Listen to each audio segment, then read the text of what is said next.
I'm Miss Green. I teach kindergarten at Bronx Excellence 4.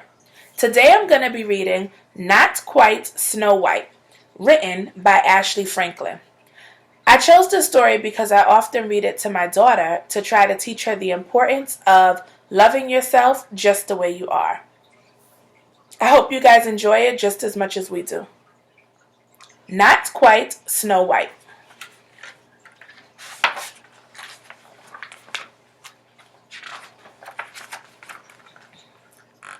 For Tamika, it was always the right time and place to dance and sing.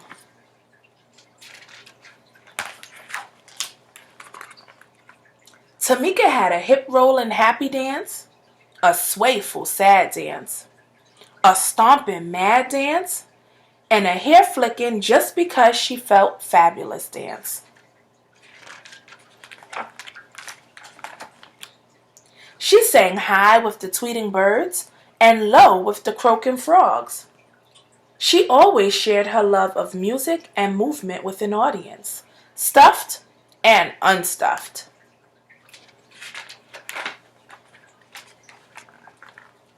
Tamika loved the stage.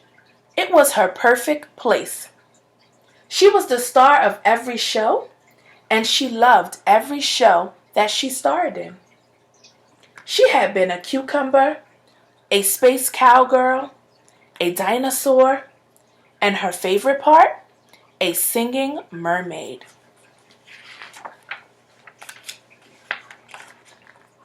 On stage, Tamika felt like she could be anything or anyone she wanted to be. But she had never been a princess. Now she would finally have her chance.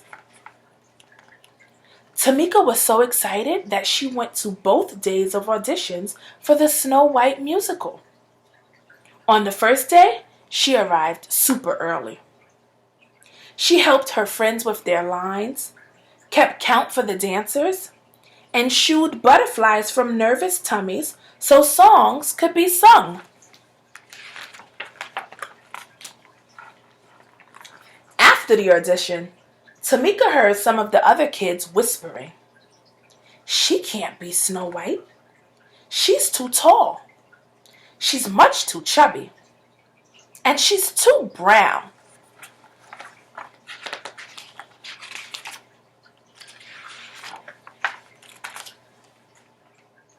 Tamika looked at her legs. They were long. Maybe the kids were right.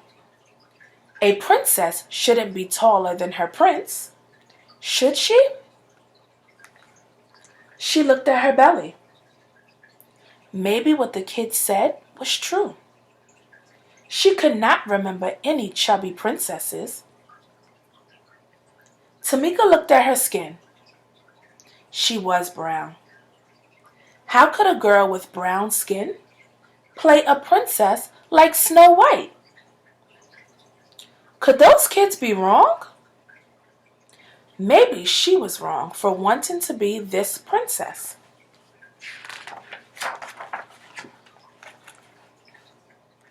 Tamika slouched and sucked in her belly. She tried pulling down her sleeves, but there was no getting around being brown. For the first time, she didn't feel like dancing or singing.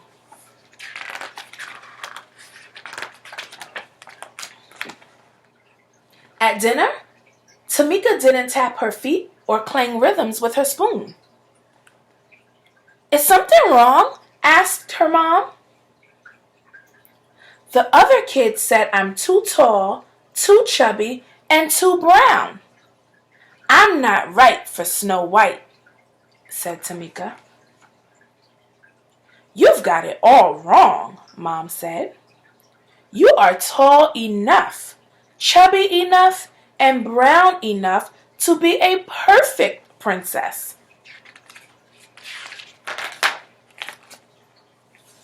"Besides," said her dad, "Snow White is just pretend.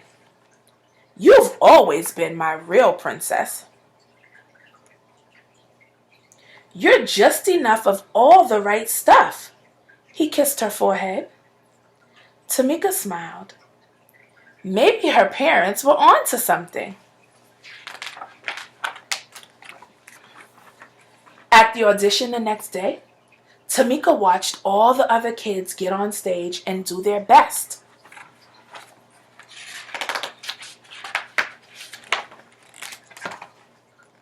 It was Tamika's turn at last. She remembered what her parents had said, but her long legs were still a little jittery.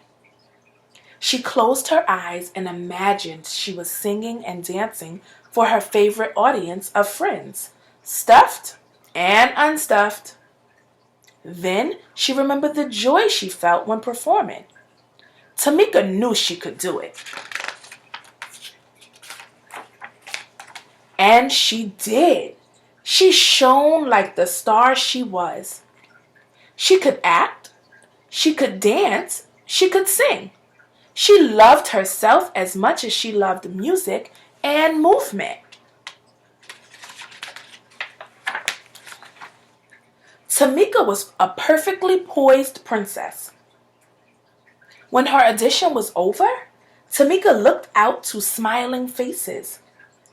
Tamika wasn't too much of anything. Maybe she was just enough of all the right stuff.